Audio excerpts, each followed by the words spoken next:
Ayan, mga kaibigan. Hello guys. Ayan pansinin nyo ang aming patutik, ang aming sikakak.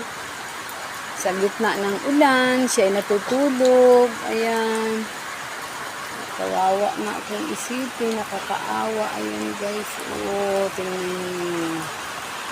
Awa-awa. Sa gitna ng ulan na nagtitiis siya. Tulog siya. Sige ang ulan. So, ang hirap ngayon na